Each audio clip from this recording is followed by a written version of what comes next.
Eagles. Eagles. Hope I spelled it right. I don't know. Maybe I don't want to be like that mayor.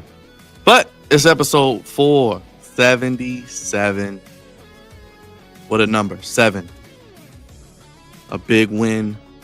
A jackpot hit in New Orleans last night. Super Bowl 59 was divine for the city of brotherly love, but they showed no love to the tribal chiefs, and they made them acknowledge them as the new champions of the NFL world. Another black quarterback is not only a Super Bowl champion, but Super Bowl MVP. We're going to talk all about it. Oh, we're opening up that flex zone forbidden door. We're keeping Black History Month rolling. Another illustrious guest, and he's going to tell you all about what he saw this past season and what he's got going on in the community. Of course, we get goofy with Cavante. I don't know if we need to get a sectional for all the great content we have, because we are F people approved. If you know, you know. It's the Flex Zone episode 477. New episode coming to you live. It's Monday. Let's start your week off the right way.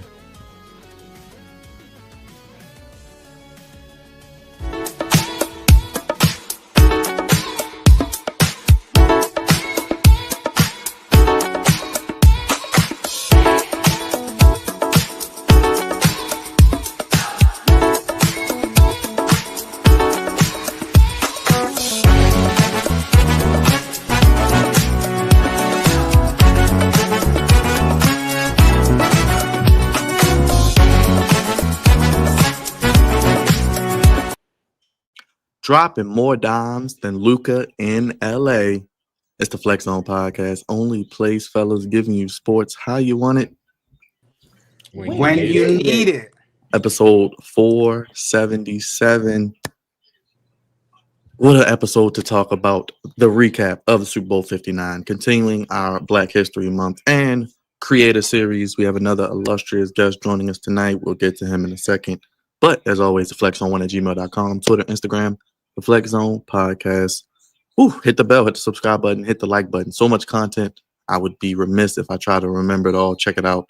We got some stuff that dropped today, giving you a preview of what the 2025 NFL regular season game 1 may be. But as always, all social media. Let's get to it. We're talking about the Super Bowl. We got goofies. We're recapping and saying goodbye to the NFL season, and recapping and talking about the trade deadline and a certain debut in LA tonight. God's favorite host, back again. Let's kick things off with the social media producer, the man who makes the streams pristine. From Monday Night Raw to Monday Night Raj. What's going on, Raj? How you feeling? No bread, no water, just me. Finish him, Daddy. That's one big son of a bitch! Finger licking good special. That's what I'm talking about. Big Raj. You eating on cheesesteaks today? No cheese whiz, by the way. They did play today, but I don't know if they won. It don't even matter. But no, I'm not eating no cheesesteaks. I'm a little hungover, man, from yesterday, man. I was going crazy on the Super Bowl live stream. You know, there was an ass whooping that was going on. That was fantastic. I enjoyed every second of it, every bit of it. The halftime show was phenomenal. Oh, there you go.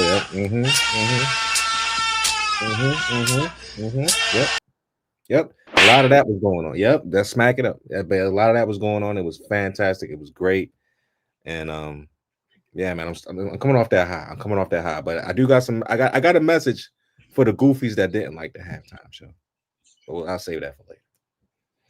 This next brother is the voice of reason, the captain of the Goofy Ship, the co-founder, and the Commandalorian himself. We're headed towards the offseason, and let's just say game number 1 of next season. Cavante, baby. Those haters can't stand us. Left hand up.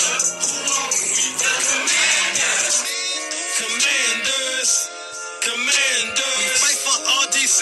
Who are we? That's right, Dre. That's right.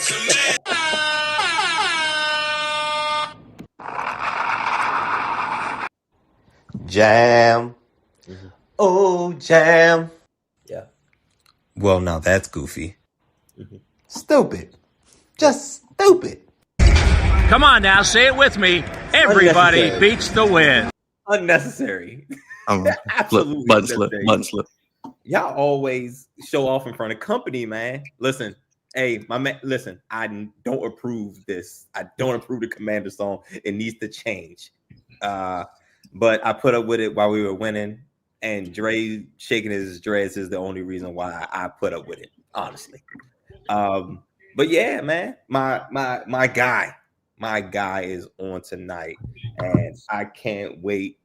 It's story time, man. And anytime we talk about him and his football knowledge, baseball knowledge, man, it's story time, and I just sit here and be like, yeah, that's good. That's good. Good. Right, Ron Rivera. But yeah, he'll be up in a few, but y'all know what it is. Monday nights. Let's get this thing started, man. Talk about that trash of a game that happened yesterday. Last but not least, the savior of misbehavior, the pride of the East Side, Sultan of Suave, Mr. Morgan State University, the dean of Bar So Hard University, the man who is the halftime performance everybody undisputedly loves to see for America and the world tuning in. It's the one and only super producer, my brother, the co-founder as well, along with Cravante. Drizzy Dre, what's up, brother? Jacob Fatu, the Samoan werewolf. I love you solo. Acknowledge me. Hey man, I'm happy to be here and excited for our guest. Like Cravante said, story time. So just get in your seats and enjoy the ride for this one. Let's go. Let's talk about it. Continuing the great month of February with always celebrating the Black history that's always around us. We've heard great things about this brother from Cravante, from Dre. Finally got him here on the Flex Zone podcast, stand up late with us. He is the one, the only Mr. Phillip Blackwell. If you don't know who he is a Baltimore native that played baseball and football at West Virginia University, drafted by the Baltimore Orioles and played 1 year with the AA affiliate Bowie Bay Sox, played 4 years in the NFL with the Pittsburgh Steelers, Super Bowl 30, the Washington Redskins at the time, Carolina Panthers, and currently serves as a scout for the Big 10, Big 12, along with serving as an NFL and UFL talent evaluator. When he's not doing great things on the football field and on the gridiron, he is the director of the local Baltimore Fitness and Wellness Center. Ladies and gentlemen, put those hands together. Get up off your feet and give it up for the one, the only, joining the Flex Zone, the legend himself, Mr. Phillip Blackwell. Put your hands together, everybody.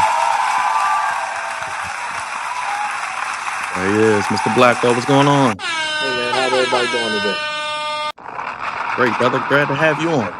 I'm glad to be on. Mr. Blackwell, on the Flex Zone, let the people know who you are.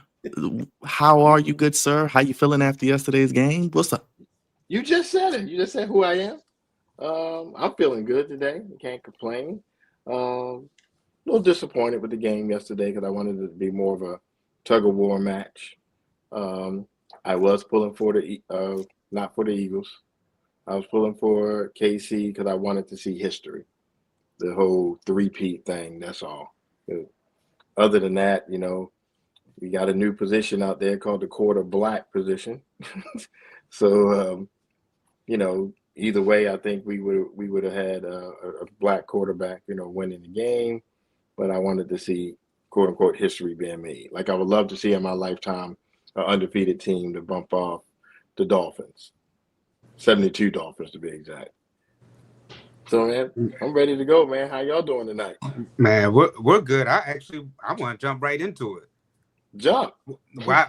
What made you think that the Chiefs didn't get a chance to three-peat?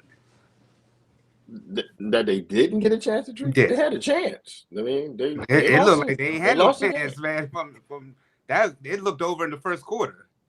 It was. I mean, so I'll get more in depth with it. And one thing is, you got to understand that there's a coaching staff other than the players out there. The players are just the pawns of the game. So, can somebody somewhere, I haven't heard anything yet on TV today or on any type of media, give hats off to the defensive coordinator for the Eagles. He came up with a plan and the plan worked.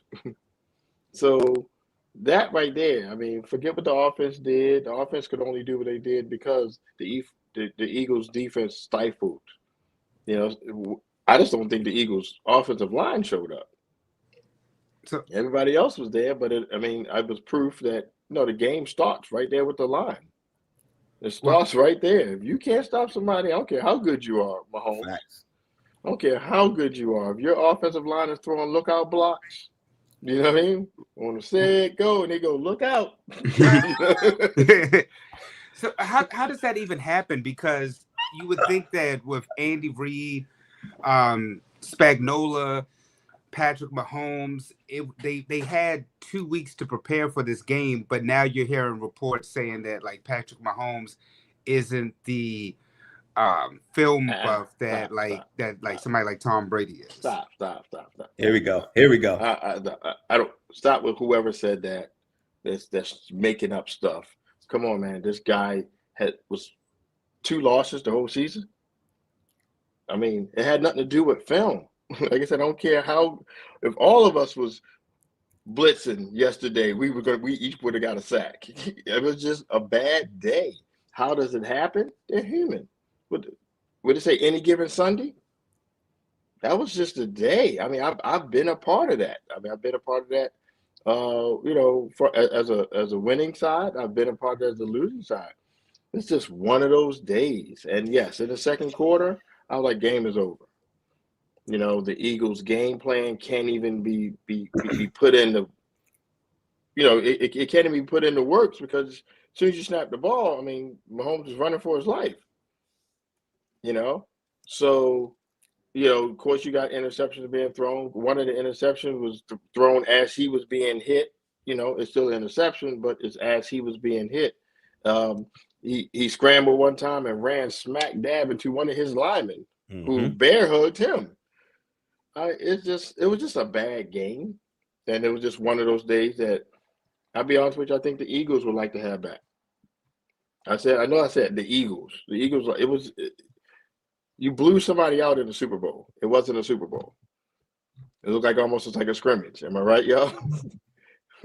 So yeah, it was just one of those days. I'll say this, give y'all a quick story. We were playing for the national championship in college at West Virginia. We were undefeated. We were playing Florida for the national championship, and Nebraska was undefeated. Well, Nebraska had 1 loss. And who else was it? It was Nebraska and Florida State had 1 loss. They were playing each other in the Orange Bowl. We were playing in the Sugar Bowl against Florida. We're the only undefeated team in the country. And if we win this last game, we win it all. Opening kickoff, we drive down, we score on a post corner deep pass with 7-0. The final score was 41-7, and it wasn't in our favor. You get what I'm saying? And it just was like last night. It was very reminiscent last night. Nothing went our way. Nothing. No, I'm not talking about referees or anything. Nothing went our way. Our quarterback, Darren Studstill at the time, he got hit and so hard he was woozy. His chin strap was in his nose. He went and lined up underneath the wrong guy because he was in a no huddle. Like it was just like, oh my God, like nothing we could do that day was correct. And that was Kansas City last night. The game plan, all that stuff, they couldn't even get to the game plan just because of the snap. Soon as the snap happened, things went down. So I remember back in our game, we went in at halftime like, this is not the way you play football, let alone, I'm just being real. Like, you're sitting there, you're coming up with a plan at halftime to just get something to go right. It's different in if you're in a fight and you're trying to win a fight, like a boxer, when they go to his corner, he's in a fight, his puncher's going left and right. But when you're in a fight and you haven't even swung a punch yet and somebody's beating the hell out of you, that's what happened last night. It went down, and it was very disappointing for me because I said it was the Super Bowl, and I would have rather seen a much more competitive game like last year's Super Bowl. went down to the wire. But the blowout, and then we got into the halftime. It was just like, okay, hope the halftime show was better than the game. But that's how I feel. What about you guys? Go ahead, Cravante. Man,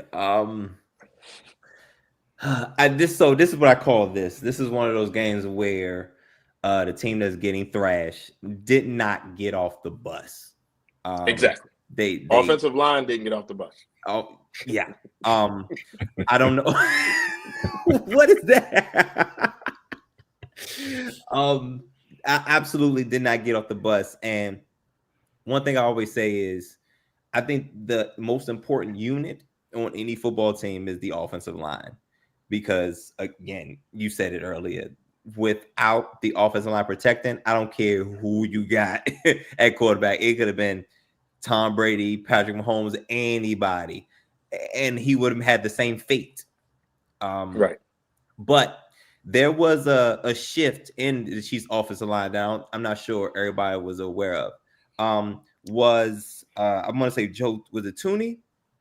Tooney moved to left tackle. Oh my gosh. Could not stop. And Mike Caliendo is the left guard, Cravante, the comedian.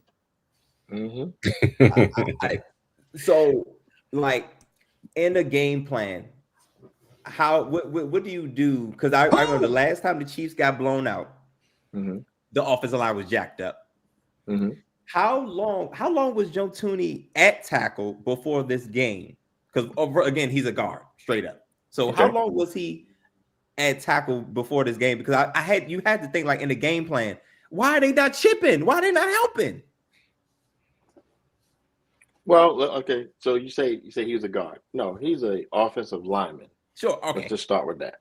It don't matter. Center, guard, tackle. You're just better at one of those positions than another. Okay. So how long it wasn't in the game plan to get thrashed at all 5 positions on the offensive line. So we can talk about Tooney. All 5 positions were dominated. Okay. And I'm not talking about blitzes. I'm talking about your basic man-to-man, snap the ball. They didn't blitz one time, Mr. Blackwell. No, I'm saying no blitzes. That's why I said we ain't talking about blitzes. So Pat Mahomes can't beat 4 men? I mean, if this was Lamar, we would be throwing this man out of Baltimore. They blitzed. They sent a corner a couple times. But no, if your line is not playing any good, it don't matter who's back there. So no, your blocking schemes didn't work. Or let's flip it. Let's say the defensive lineman blocking schemes worked. Their attack schemes work with putting Mahomes in the box. You already know from all the film you got that Mahomes is going to step up in the pocket as he's supposed to do. But instead of maintaining the pocket, they collapse the pocket. Now, there's always a chance that Mahomes could get out of it, which he did one time. And guess what? He ran into his own lineman. Right? So... And I disagree with the Lamar statement, because Lamar's quarterbacking is totally not even on the same level as either one of the quarterbacks that played last night.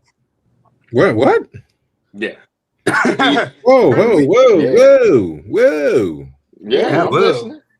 Whoa. Here we go. What you mean by that, Mr. Black? Come on now. Yes. What you mean by that? Come on. Patrick Mahomes has every beginning of every one of his seasons, it's AFC Championship or bust.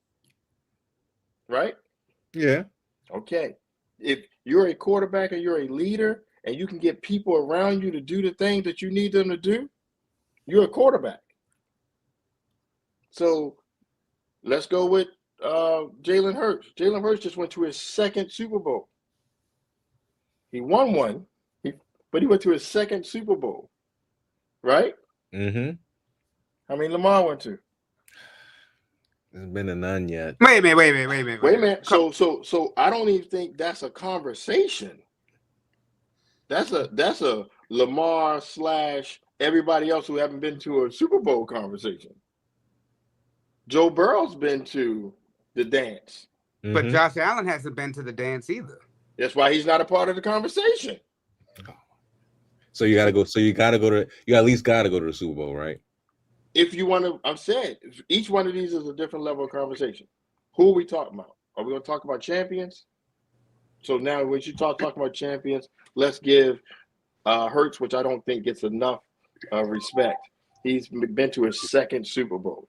Mhm. Joe Burrow's been to one Super Bowl. Joe Burrow's been to 2 AFC championship games. Right? Lamar's been to one. All right, but at least Joe Burrow has won one of those, and he beat Mahomes to win it. So I don't think that's a conversation. That's not even. We're not even on the same level when we're talking about that. Now, if you want to talk about entertainment, yeah, we can put Lamar in entertainment. But as your quarterback, no.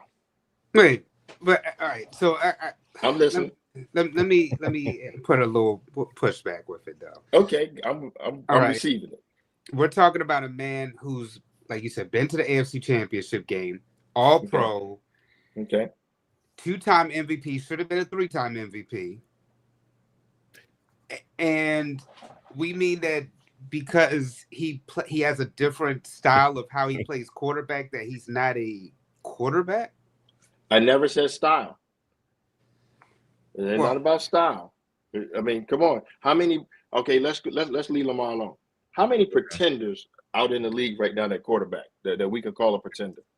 About all but about at least 7 to 10 teams. at least All but 15. 7 to 10 teams. Okay, so we agree just because you're underneath a center don't make you a great quarterback or even a good one, correct? Can we get on that same page? Okay, now what do we want to measure this guy on?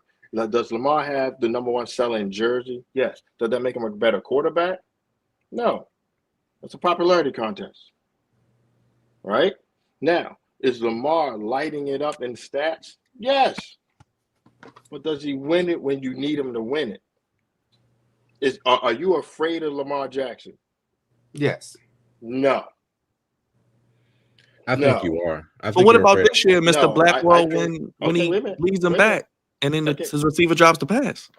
Well, that's a receiver fault, right? But we're talking about longevity. We're going to talk about the resume. Are you really, as a defensive coordinator, preparing to stop a passing quarterback or another running back? Because once you shut the run down, Buffalo, once you shut it down, you win.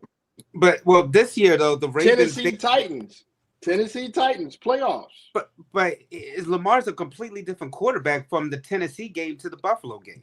Right. Okay. That's maturity. That's and he had over 500 yards in that game. I put that on coaching, really. That was more coaching, that loss. Okay, about stats. I'm just saying. No, okay. So here's my argument. We talk about MVP.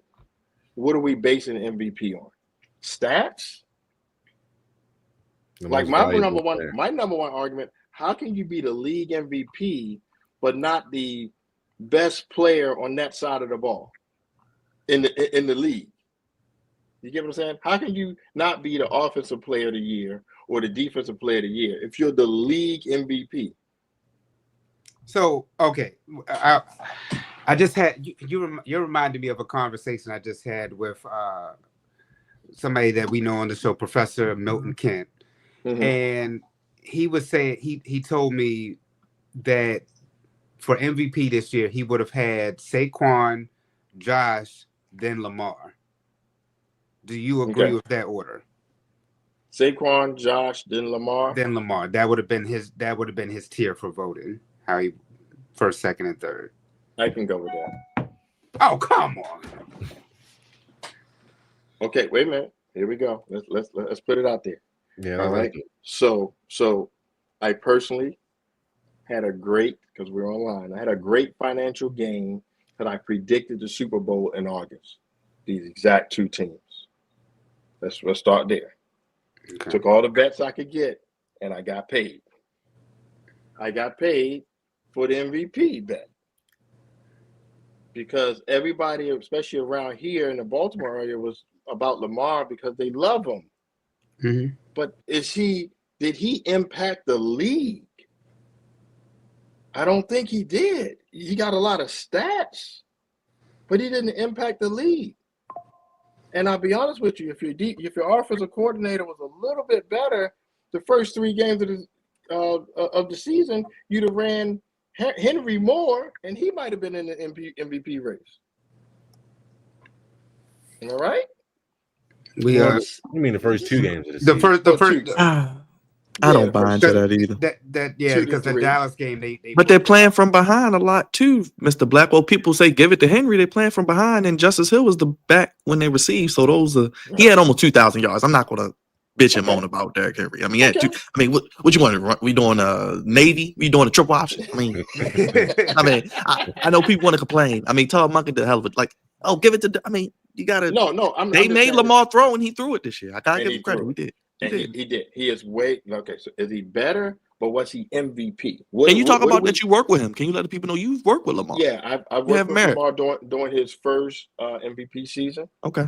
And like I said, what I like about him and still like about him, he knows that he has to get better. He knows that, I got to get better at being a quote unquote quarterback. But his natural instinct is to make it happen. And that's what he's been criticized on for some years, for running, right? But I'm sorry, it's hard to do something. You've been doing this for 15, 20 years, and all of a sudden you're saying, don't do it. Okay? As we know, Peyton Manning would never run. Tom Brady would never run. They've been quarterbacks. They've been taught to be quarterbacks. And, of course, we can bring up race here. We aren't taught to be quarterbacks. We're taught to be an additional back that happens to throw the ball. And so therefore it's our nature. So therefore, even now on the NFL side of it, when we're evaluating a quarterback that runs, if he runs, can he throw on the run? That is something that just happened in these past 2 years. It was never an evaluation. If you watch the combine, the quarterbacks never had to throw on the run. They had different drop back passes. They had to move around in the pocket if they was being blitzed. But now we got drills to evaluate quarterbacks that can run and throw. Okay, so I would say that's something that our race has changed, even with the scouting component, right? Lamar's accuracy has gotten a lot better, but it's not marquee status. And like I said, if we looking at an MVP, and let's go back, I mean, obviously some people who really mean it feel the same way because he didn't get MVP. He didn't get MVP. Somebody that really changed the game. For the Buffalo Bills, did you prepare for their running back? No. You prepared for Josh to do what Josh does. I got a question. I got a question real quick before you go, Dre. I know you got some pushback, but my question is: when you was helping them year two? Did you think he was MVP that year? No. We're talking about at the end of the season. Yes. Okay, so you thought it was MVP. So you thought he deserved to win that season, according to what happened across the league. That season, yes. Okay. So don't forget, MVP is just for that season. Right. So when we looking at I think Saquon did a lot for the Eagles. Yeah, he did. He did a whole lot, way more than I think what Lamar did for the Ravens. Okay. So when you look at the statistical numbers of Lamar Jackson and Josh Allen, okay, Lamar beats him in every category except 2 things. Josh was able to beat both number 1 teams in the AFC and NFC this year. Okay. And his record was 1 game better at the end of the season than Lamar. Outside of that, Lamar came from an 0-2 deficit, put his team in position to get the number 3 seed in the AFC. Okay. They won their division. He had over 4,000 yards, less than 5 interceptions. And he's still, and don't forget his primetime games too. And yet you're still saying that you wouldn't have had him over Josh Allen for MVP? Josh Allen went further. I mean, where you want to cut the MVP? Wait, you said regular season though too. Okay, regular season. Regular season, Josh Allen had a better record. By 1 game though. It only takes 1 point to win, right? I'm just saying, if it's a close race, I highly disagree. But okay, I got you. If it's a close race, why did Josh edge him out then? Oh, I think I know. Is it this or is it? Is that? Yeah. I don't think so. And he beat Josh. He beat Josh head to head. Blew him out. Yeah. And then the playoffs happened. But if we playoffs. Okay. So they said. That's something I disagree with. So if we're going to stick to just regular season, then let me have regular season. Regular season, I think they went solely on the win-loss ratio. All right. So exactly. if we're going to say that Josh Allen should have been MVP this year, despite the numbers and Lamar being the better quarterback statistically and all that, we can make the same argument for it should have been Peyton Manning should have got more MVPs, Tom Brady, LeBron James. You can the best player then could get it every year. Correct. So what more would Lamar Jackson have to do other than the record? I think the deciding factor was the overall record because he's a quarterback. The quarterback, I think it was the overall record, and that one game makes the difference. That's why that's where the tight race comes down to. What's the deciding factor? Now, if we don't want to add playoffs, the overall record was that one extra win. Even though he beat him head to head. Even though he beat him head to head. I got one extra win. And it seems like Lamar is getting penalized for having Derrick Henry when people have help all the time. There was a season where Tom Brady had Randy Moss. There was Michael Jordan had Scottie Pippen. James Cook tied OJ's record for most touchdowns for the Bills. I don't think people realize how good James Cook is. Yeah, so Josh Allen had help. It's not like he was really doing it by. The narrative has been that he's been doing it by himself, and that's not. No, I disagree with that. He's not doing it by himself because even as a quarterback, when you throw the ball, somebody got to catch it. There was a lot of receivers. We didn't know who they were for the Patriots. And by the end of the season, we knew Julian Edelman. Right? We do Amendola. The games we would never even know. But we knew because of Tom Brady and how much he targeted them. And even if it was just simple passes. No, I think the deciding factor was wins and losses. That was it. Because stats don't do it. I mean, I personally would have thought Saquon would have even been higher in the race because of what he did to the league. And then I think because of this, he should have been allowed to break the record. I think he was ill-advised. And once he found out he was ill-advised because of the type of person he is, he didn't let the public know, they didn't let me know I was that close. Okay. But I think if he played for another organization who would have been all about beating their chest that one of our players broke the record, he would have been given the opportunity to break the record. So I just think Saquon should have been way up there. I mean, he was the talk of the NFL for how many weeks? Yeah. And I'm not even talking about the acrobatic jumps. I'm just talking about the backwards jump, the backwards flip that everybody talking about. The backwards hurdle. But I'm just saying, he is the reason the Chiefs are in the playoffs. I didn't say Super Bowl. And even last night, like you say, they had a game plan to shut them down. They did. They just didn't shut nothing else down.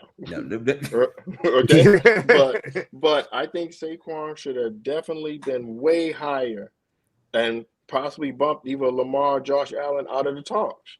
I agree. He should have won now, if he now we're talking, there's always going to be a bias. The one bias thing is Josh Allen and Lamar Jackson were quarterbacks. That was it. Because even if we just go on win-losses, then if you get win-losses, you would throw Mahomes in it. Just win-losses. Yeah, true. I mean, you got two losses. So I'm saying, what is the deciding factor? Because it's definitely not just stats. And that's why I started off by saying, my problem is, how am I the MVP of the league and I'm not the best person on offense or the best person on defense? So To I me- have something to Well, that. So how go much ahead. do you put in? Well, how much state do you put in? All pros, being the first team All Pro and the MVP. Do they correlate at all? No. All pros are the voting is strictly the current players of the league and coaches. That's all pro. That's where the votes come from. When you start putting in with MVP, you start putting in the media. Yeah. You know, you start getting situations. You guys remember Art Monk years ago who wouldn't talk to the media. So since he just didn't talk to the media, but he performed very well off the field. Never had a problem with him. He performed very well on the field, but they stopped him from going in the Hall of Fame for extra years because he never talked to the media. That's why players started getting involved and starting to have a vote for the Hall of Fame, right? So all pro, I like that even better because that's the players who are playing against these people saying, yo, Saquon is, we've tried a million times to tackle him and he broke everything we had, or I'm out there defending, Lamar Jackson. I'm out there trying to do it. So that's the weight I put on all pro. Once you get the media involved, then you're getting people's personal biases. Can you, Byron? Can you put back up what Marquez said about Henry? I'm curious about. Yeah, let's see. I'm curious about your thoughts on that one. Henry had the same seat as Saquon. He had a higher. Okay, I mean I go for that, but I think we could all let's come with the definition of MVP. What is the MVP? The most favorite person, Most valuable. or the most impactful person on the league? Whoever these stupid writers vote for, Mr. Blackwell. Basically, yeah. Yeah, I hate that. Because I'm about to But say, I hated Acho's explanation of why he voted. No, I hate that he's a voter. I mean, yes, I hate that he's a voter. Yes, I said it right. That part. And Jim Miller, who was a former Steeler. No offense, Mr. Blackwell. Yes, we know why you didn't vote for Lamar. Who else? Dan Orlowski, Chris Sims. I was like, Chris what in Sims. the world? Chris Sims, backup quarterback, and your backup podcast. Yes, we're very salty. But I just think that means we shouldn't put much stake into MVPs, especially for somebody like a Lamar Jackson, who's it's pretty heavy on his back that he's trying to bring a Super Bowl to Baltimore. Don't care about MVPs. He shouldn't care about MVPs. This is just a media / fandom back and forth. I think it's unnecessary. Almost a popularity contest. Yeah, but once you get people that don't, most of them probably have played some sport, but then there's a few that don't. So it's like, how much stake? I just think when the media gets involved, it's tainted a little bit. I agree. I think it's a lot. I don't think we should even care. Like MVP is whatever. We talking about like Jalen Hurts won Super Bowl MVP. Like that's right. That's what should be. You know what I'm saying? It should be the thing. Especially Lamar don't care. It's just us. This is an us thing. Right. And so for example, the NFL on the NFL Network, they have the top 100 every year, right? Oh. And the one thing I like about the top 100, they say it's strictly voted on by the players. Okay, so each player gets a legit list of every position on the field, right? And rank every position, every person from a starter to a bench rider. Rank every person and how you view them individually, and then they collect all of that. Then they comprise of the numbers, and of course, ultimate votes. You start from 100 up to 1, right? And when you see that, Lamar's never won. I'm just saying the impact on the league. I think when we're speaking of MVP, is what is the impact on the league itself? And I think Saquon impacted the league a lot this year.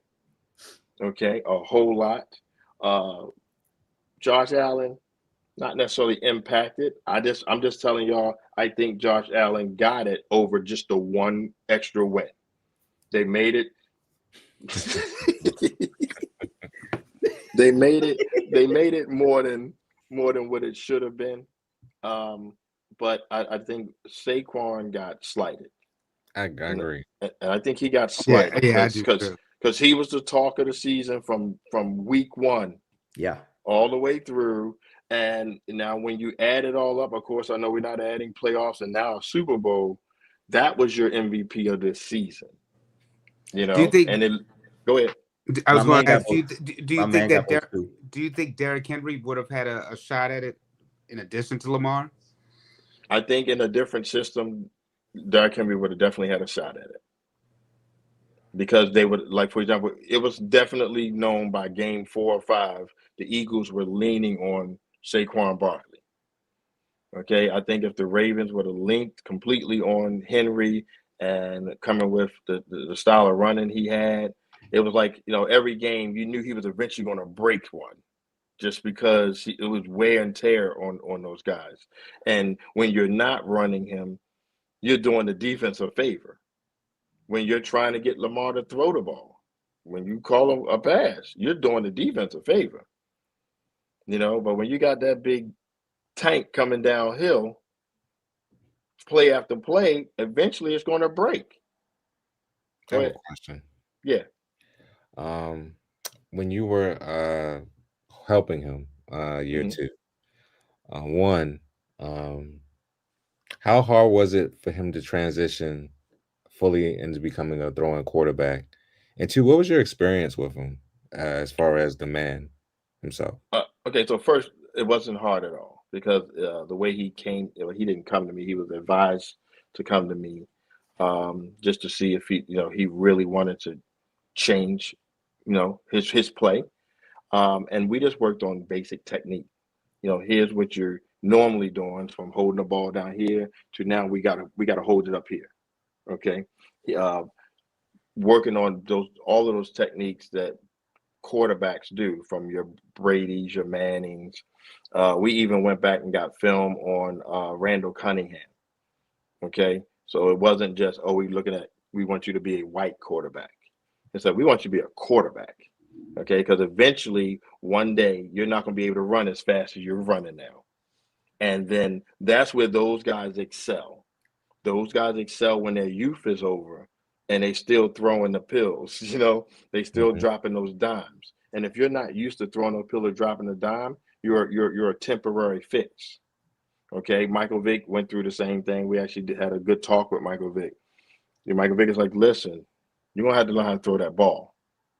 Okay, some very intimate conversations he's had. So he came with that. So going to your second question, I love that he knew he was not at their level. He knew that. He's a very humble guy. He's like, okay, cool, I'm gonna make this happen. I gotta do this. And when remember old school G.I. Joe, if I'm not showing my age, but G.I. Joe used to say, knowing is half the battle. So he knows it. It's just that he is internally fighting right now his natural instincts. And his natural instincts is to run. Of course, he did not run as much this year as he normally do, right? But it's also looking at your future, looking at your bumps and bruises, which we've been very fortunate to only have one backup for the Ravens and this guy not get hurt at all. Okay. But my experience with him, he's a good dude. Like, he's good across the board. What we wanted to get deeper into is leadership. That is something he's still lacking in. He's still a player. Now the leadership that we're looking for in the NFL from a quarterback, he's not there yet. And that take command of your locker room. But also biasly, the Ravens have always had another leader, Ray Lewis. Ray Lewis ran the locker room, which is very rare. And I don't think Baltimoreans understand how rare that is for somebody other than your quarterback run your locker room. Right. And now Ray leaves. They kind of let Suggs have it. And right now you got Roquan saying, hey, Lamar, if you're not going to step up, I'm going to step up, and he's stepping up in the right way. He's saying, hey, guys, I'm leading by example. This is what we do on and off the field. This is what we do after practice. This is what we do together. But that's not his position. Okay. So I've heard some arguments go on between the two. And one of the arguments is, you really think you're supposed to get Mahomes money? That was a shut everybody up in the locker room question. Ooh. Okay. Like, how many times Mahomes has went back to the table and given back money so that he can now keep this train rolling? Right. You're not giving that type of money back, and then you're holding out, or you're in Florida opening up your soul food restaurant, and we up here grinding. So now, if you're not putting in that type of work, it just shows. Yes, everybody, we're winning games. I want to emphasize the word games. But everybody talking Super Bowl. Do we not know how hard it is to get to that game? And when we got to the AFC Championship game, when you needed a quarterback to show up, your quarterback didn't show up. You know what I'm saying? You had your player that was running, he was there. But when I need somebody to thread that needle, when I need somebody to get the ball down the field, the accuracy and stuff wasn't there. Now, therefore, you played into the defense hands.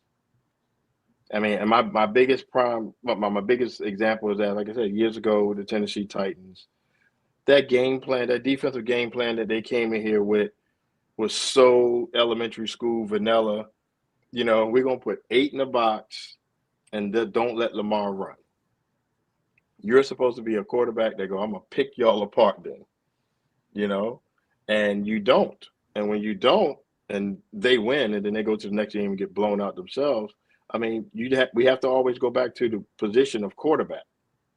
And that's where, working with him, I was like, I'm glad. And I'm glad even now that he's still getting better. But he's now fighting for over time. You know, at what point when he can't run no more? At what point when he got a sprained ankle or a bad knee, as Mahomes did last year with a high ankle sprain, and was like, y'all better put me back in the game. You know, and he limped and hobbled, and he went in there because he didn't have to run, and he run when he have to. But like I said, putting them, they're not in the same conversation. You got one guy trying to get good at his craft and become better at it, and you got one guy who is setting the standard for the craft. They're two separate arguments.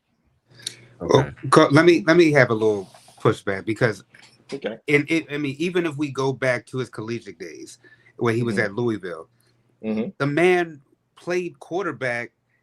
You know, I mean, it's a lot of perception about his first couple years in the league, but if you go back to when he was in college at Louisville, he played quarterback and won a Heisman that year. Okay, and he won an MVP, 2 MVPs in the NFL. So this perception, I mean, yes, he could. There are things he can improve upon. A lot of people could, but Lamar, we've seen him play quarterback. It's just that it just seems like because he plays it differently, he gets a lot of criticism about I don't think it's differently. I think the issue is the downside is he's born in the wrong year. When I say born in the wrong year, you now have Joe Burrow and Patrick Mahomes and Jalen Hurts thrown in there. Excuse me. These guys are raising the bar, and you're still here. That's all. You're just playing at a wrong time. So you're either going to be compared to these guys, or, okay, you're an exciting quarterback. We like you. We run you. You win a game. But what's making these guys raise their level? I mean, come on. What Mahomes has done, come on, was it 7 straight AFC Championship games? Whether he throw a pass or not, he's 7 straight AFC Championship games as a leader. I mean, and I'm using my negative eye. I'm going to say negative eye. I see the way Mahomes' team reacts to him, from just getting tackled on the ground or whatever, to the way the Ravens react to Lamar. It's not the same. It's totally two different. That's why I've never even put them in the same category. I mean, Mahomes is there. You know, I'm sorry. If we flip Mahomes' career with Jackson's career, what would we be saying? Don't even talk about Mahomes, right? We would be saying Jackson's our guy. We going AFC Championship or Super Bowl. That's it. I got one final question for him. I got you, but let me say this. So I don't think it's negative pushback on how he plays the game. It's not that. It's just that bottom line, Okay, let me say this. I'm a receiver. I was a receiver. I can run the best routes. I can run them full tilt. I can do all that. But if I'm not catching that ball, y'all don't want to talk about me. Okay? If I catch a touchdown every so often, okay, cool. He catch a winning touchdown. But if I'm not consistently being good at running routes and catching the ball and getting yards, you're not going to talk about me. And I think that's the unfairness with you talk about Lamar is as a quarterback, not how he plays the game.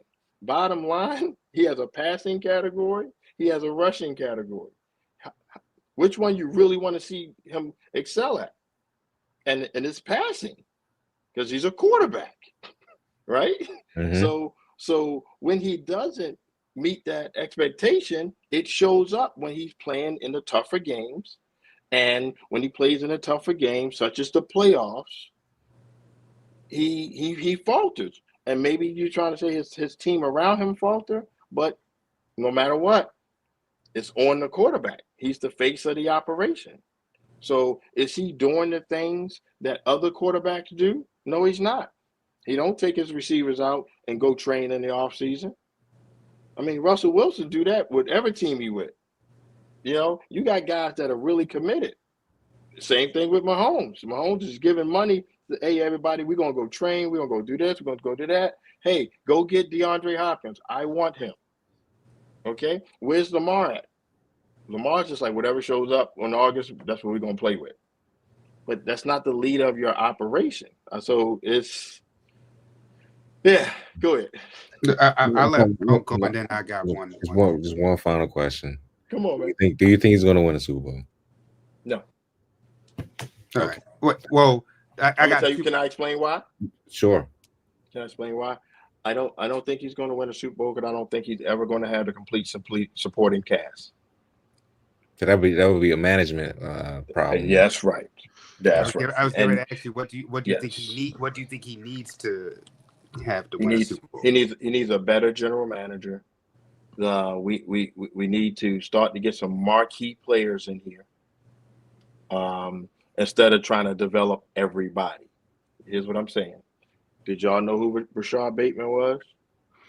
I watched Maryland football, so I did see him run up and down the field with Minnesota. Yes. Fortunately, I had to suffer through that. Okay. I'll be honest, I didn't until I got, I was up here raving about him, Mr. Blackwell, when we drafted him. And everybody was like, oh, he's a bust. I said, I've seen him do it. And he did it this year. I got you. So I'm saying we're not getting the marquee guys. And there's a reason why. Now, Kyle Hamilton is marquee. Okay. We drastically miss Ozzie Newsome. Yeah. Okay. Going out and getting that talent or convincing guys to come here and play. Because if you guys look really in depth there, I can't say names right here, but there were some marquee people that were free agents that said, oh, if the Ravens draft me, I'm retiring. I'm not drafting me. If the Ravens try to pick me up, I'm gonna retire. You know, you don't know that there's some people who will not come here. You know, because Lamar is a great quarterback. Okay, especially if I'm a receiver. So, but also I need a general manager to say, look, man, no, it's not like that. Come here, let me talk to you, that type of stuff. Instead, no, let's just penny pinch and go get people. Did we really sign Dion, what's his name? For what? Seth Roberts, Willie Snead. Why? What's the guy we picked up from the Panthers receiver? Oh, Deontay Johnson. Deontay, what you sign him for? I thought that was a terrible move. I thought that was a terrible move. Okay, so look at the moves. Let's forget about Lamar. Okay, Lamar, where's your supporting cast at? Look at the moves that the administration made during the draft. I mean, the trade time, and look what Kansas City did, and look what the Buffalo Bills did. Mm-hmm. Yeah, we admit that. Okay, and I'm only saying the Bills in Kansas City just because we got to go through them too to go to the dance, right? Mm-hmm. But we could go to Philadelphia right now. What did Philadelphia do from the off season on? Everything. They've been doing that for years. They've been doing that since you was in the league, Mr. Blackwell. Exactly. Remember the Dream Team with Chip Kelly and Michael Vick? And then a couple years ago with Nick, they do that all the They time. swing. And, They swing and the wait a bat. minute, wait. You have to. I mean, this league is constantly changing, so you have to kind of keep up with it. But right now, the talk of the Ravens offseason was Lamar Jackson. You get what I'm saying? Like, that was the talk of the offseason. What did we do to better the team? Well, they did get Derek. Yeah, Got they Derek. Got Derek. Mm-hmm. Got a healthy Rashard Bateman. Got somewhat of a healthy Mark, but I think they need a close on defense. I don't think it's the offense, Mr. Yeah. Blackwell. I think No, it's both. I said supporting Yeah. cast, and not just offense. Supporting cast. Because Somebody got I to the ball. mean, he getting $250 million. He got enough weapons. He don't need nobody else. I think it's both. I think look, I said I think he needs a Anquan Bolden type of receiver to and I think that on defense they need a pass rush. Some people think we need a corner. I just think they need a guy who can get there, put pressure on the quarterback. They're the number one offense, Mr. Blackwell, with all of this. The Ravens fans are spoiled. Yeah. I'm good on offense. They don't need nothing else. We go winning. I mean, I'm just saying. No. And I'll tell you this, Mr. Blackwell, they will be even better offensively this year. Third year with the OC, Lamar in a system for 3 straight years. He's never had that. All his weapons back. And an OC who was trying to leave. Wait, well, you know it's what? Only 32 jobs, Mr. Blackwell. I want to leave from talking about Lamar to down where my brother is from and talk about that quarterback. That's right. Jaden Daniels. That's right. You see him. How do you? All right, you ain't. First of all, you done glowed up and like the smile. You smiling from ear to ear like the Kool-Aid man. What is it about Jaden compared to Lamar? Because you just like all ecstatic now. Like I did. Oh, first thing, personally, I got to work with both of them during their draft process. Oh, 2 entirely different guys. 2 entirely different backgrounds. Okay. Being biased on, I know what the league is looking for. Jaden is it. And he's added some of us to it. Okay. The guy that did it from day one is all the money he was offered, and his mother was like, no. Yes, I don't know if y'all know that. His mother was like, no, there's no NIL money. You're not taking nothing in college. You're going to go be in college like everybody else. I was like, doing a little background check on him. I'm like, that's kind of weird. But his mother was like, nah, we're going to do this. We've been doing it at this level, and we're going to do it this way. So talking with all of his trainers, during his high school career and middle school career, he has been a legit quarterback, okay, and working on that. So then when we went to his pro day, Lamar's pro day was a show, okay. It was more of let me throw a couple passes and let me dance around, let me do this and that. No, Jaden went in there and did that thing.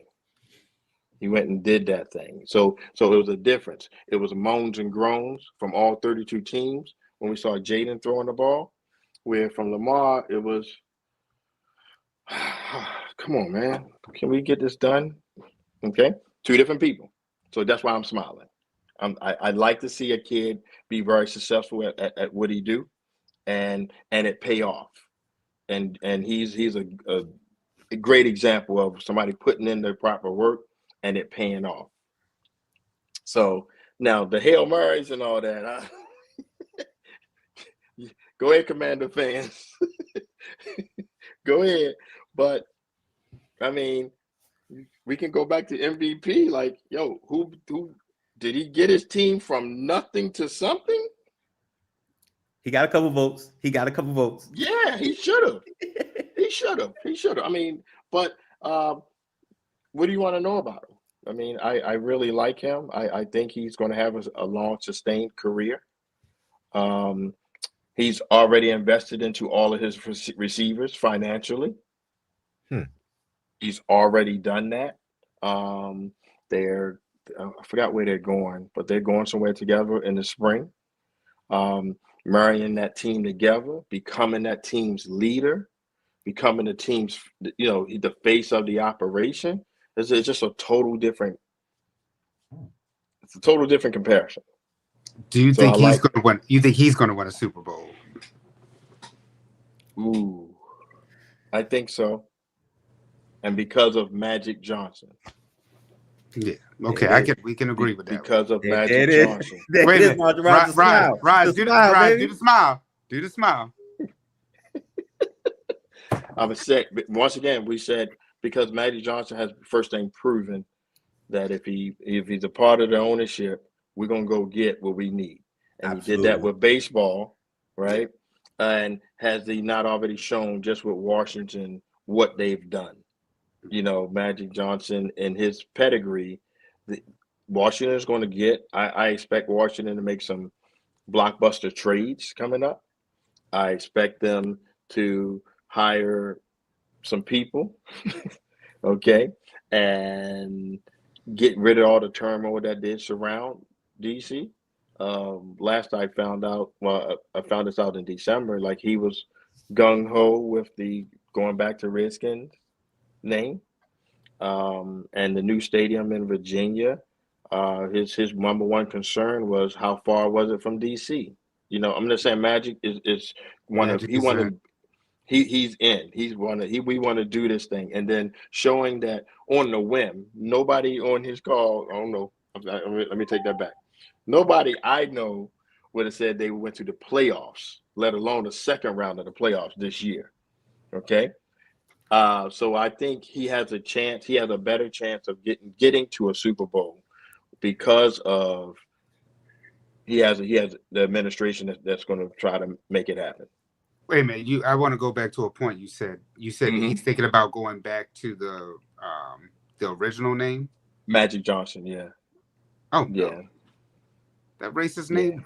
No. It's their name though. It's their name. It's their name. No. Can we? See, he's thinking about it. So I think if he does something like Ted Turner did, I don't know if you guys know, Ted Turner is a Florida State alum.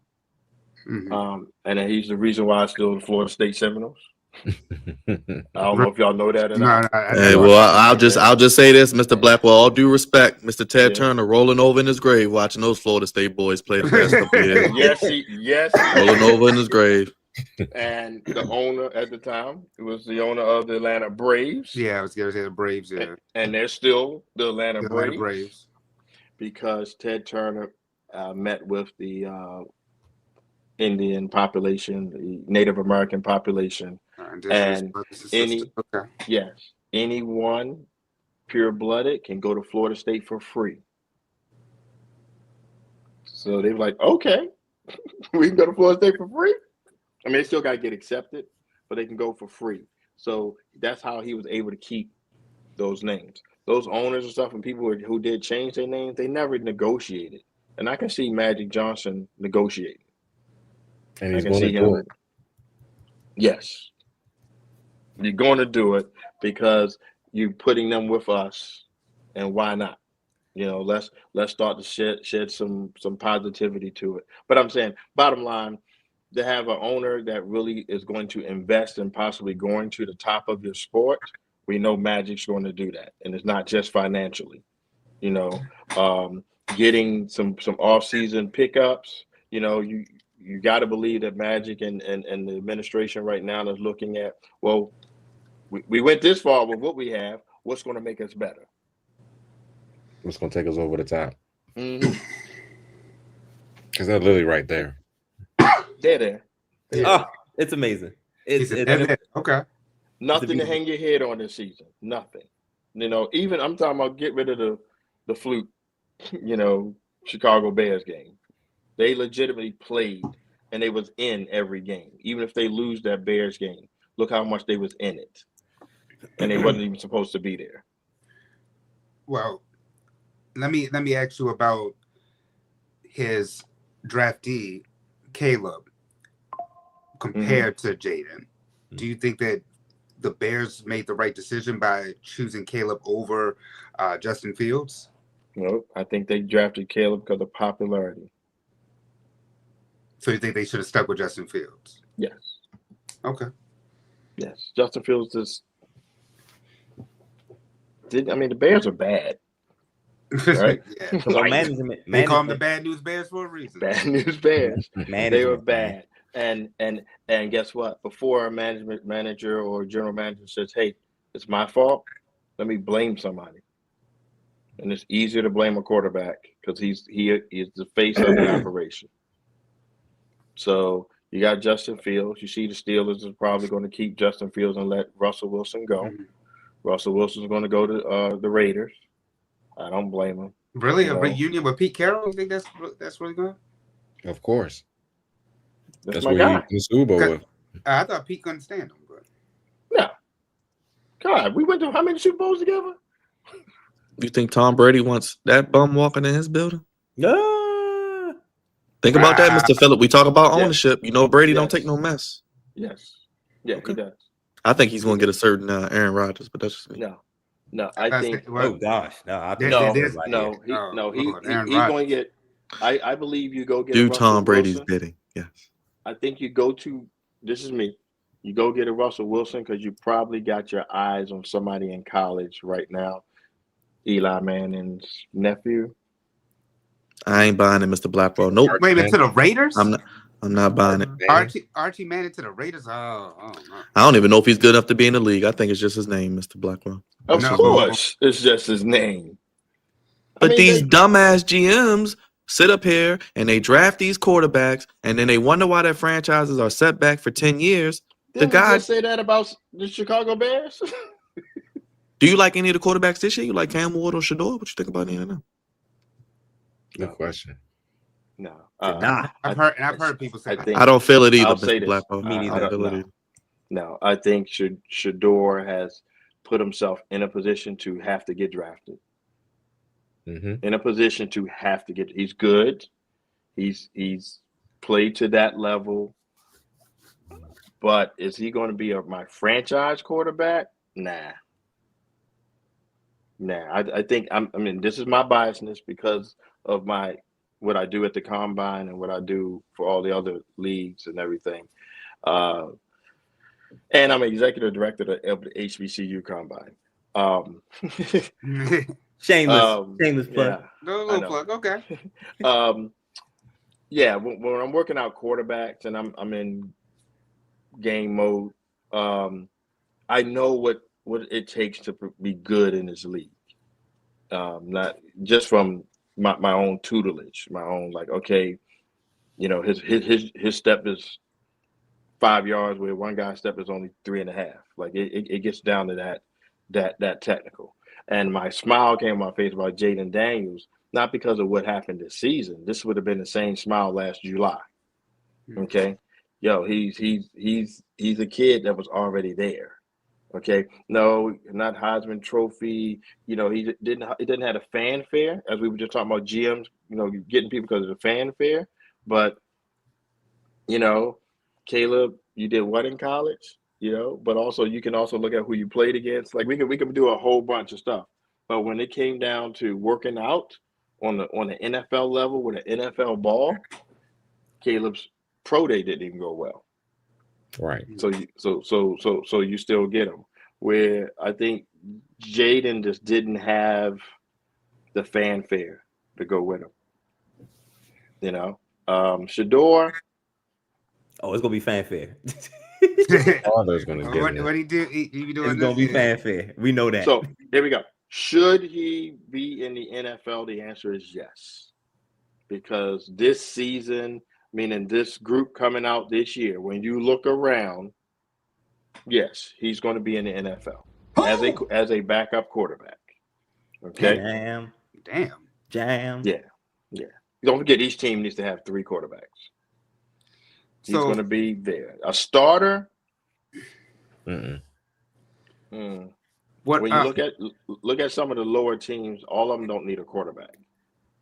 Yeah, that I'll give you that. Not every team does need a quarterback. There's only a few teams that probably need a quarterback. But then what about Cam? Because the talk has been Cam and Shador as the only 2 quarterbacks really out of this draft class.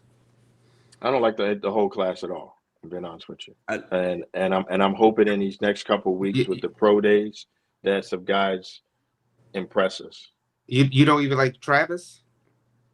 Travis Hunter, yeah. But I'm talking about the quarterback. Someone's just talking about quarterback. Or I Gentry. was just talking about quarterback. Oh, okay. Because I was like Travis and Gentry definitely. Travis is going to be. He's going to make an impact on the league.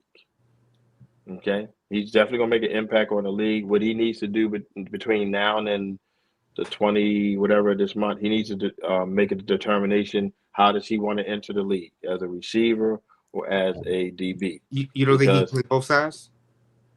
You're not. Well, first thing, we've got to get the union out involved. Listen, the both sides thing is the reason why you don't see it too much anymore, because it's money. Okay, so you need to come in as something first. And then the team gets to decide to use you for something else, but then that's a whole nother negotiation. Okay. So, for example, y'all remember Desmond Howard, right? All we knew him was a punt return dude, right? Everybody kind of forget that he played another position, you know? So they got rid of, if y'all remember, it was called specialist. This guy was a specialist, right? So those are gone. But I'm just saying, can he play both sides of the ball? The answer is yes. That's a definite. Will he? It also going to depend on what team he go to and what type of money they're trying to spend. But he needs to declare right now, what is he going to do? So when he goes to the combine this month, he's going to perform as a receiver or perform as a DB. They're not going to keep him there multiple days to do the two different positions. I just hope he ain't going to Cleveland, because I feel sorry for him. Oh, dude, You talking about the cloud that's over top of the city of Cleveland? Listen, we just got rid of one. We just got rid of a cloud. Cleveland, the Raiders, the Cowboys. Raiders. Yes. So and the sad part is, I'm a Jerry Jones fan. I'm not a Cowboys fan. First thing, I hate the Cowboys because I lost to them in Super Bowl 30. All right, but I'm keeping it real. I'm a Jerry Jones fan because I know what Jerry Jones does off the field for his players and for some of his fans and that type of stuff. He can be a stand-up dude on one end, but people ask me about him being as a GM, or he's always in the way, and then I like to put myself in that position. I don't know if I was spending $100 million of my own dollars, I would want to say what I want to say. I want to do what I want to do. Because you got to understand, these owners, the teams is their side business. Some of them. This is their toy. Like, this is what I'm gonna play with. I'm gonna go own a team and play. Shad Khan, Tony Khan. Sorry. Sorry. I'm saying. I mean, with that type of money, I would want to say and do what I want to do with my team. Yes, I might be in the way. So it's mine. It's mine. I paid for this. You know what I mean? It's like me telling you how to drive your car. You shouldn't drive it so fast. So you shouldn't put these type of tires on it. Or you shouldn't put this type of gas. It's mine. I'm just saying. And if you want to run it into the ground, you can run it into the ground. But I'm gonna run it into the ground the way I want to run it into the ground. Right. So, but you have some owners. It's their side business, but it's an investment. That's why we can't name. We can only name certain owners a household name. Some of them it's just an investment. Let me just add to it. Look at the Jacksonville Jaguars owner. Like, I'm gonna buy an NFL team because I own the #1 soccer team in the world. Like, that's my real money. Let me just buy an NFL team. Why not? Not real money. Real money. And from an owner perspective, like I said, I know that some guys, this is just really what they do. It's a lifelong. Like you take the Mariners with the Giants and the Steeler ownership, how their kids married each other, and they married each other, and as a gift, a wedding gift, they gave them to a professional team. First world problems. I don't know about y'all family, but I know I'm not. If I ever get married, I'm not getting a professional team as a wedding gift. That's tough. Man, that is tough. So I got a couple more. Go ahead. Come on. We're here. Commanders. All right. Finally got that. We finally got our dark cloud, rainy cloud from over top of the DMV area. Okay. What are some key what are some key free agents that Adam Peters, Magic Johnson, and the squad could actually get to come in DC this season coming up? Some legitimate ones. Because I know they talk about Myles Garrett, but Cleveland not really, Cleveland not really coming off him right now. Well, even before I answer that question, let's understand that you're not going to have a great season next year. Right. It's got it. Sophomore slump. Sophomore slump, because now everybody that you play got film on Jaden Daniels. Absolutely. Okay, they got film on your whole new system, your tendencies of your old coordinator and whatever. Who's still here? Who's still here? Yeah. Right. Okay. So it's going to be a little harder next year. Once we get through the sophomore slump, I think the schedule will be harder as well. So do you think Bryce Harper? Bryce Young. Do you think Bryce Young experienced the sophomore slump this past year? Yes, definitely. I'm sorry, not Bryce. Well, Bryce Young, but also CJ Stroud. CJ Stroud as well. CJ Stroud, and he's the slump that still made the playoffs because you're in a weak division. Right. I mean, Houston, but also, like I said, that sophomore slump, if I talk about that for a second, it's real. And it's real because I don't think everybody know the support staff that these teams have.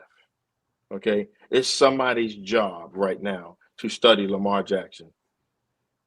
Okay. And they're with the Pittsburgh Steelers. It's somebody's sole job right now is to study everything about Lamar Jackson and Todd Monken's offense. And they need to have a write-up by July. So right now, no one had anything on Jaden Daniels or CJ Stroud last year. So now that you know some of his tendencies, a lot of his go-to stuff that was there last season for CJ, it wasn't there this year because some people already knew it. And I can say different stories for me. Like when we played against Deion Sanders. It was the Cowboys at Cowboy Stadium, and Deion was doing his Deion stuff, right? And from the stands, he partying, right? But when you right there in front of him, he was talking film.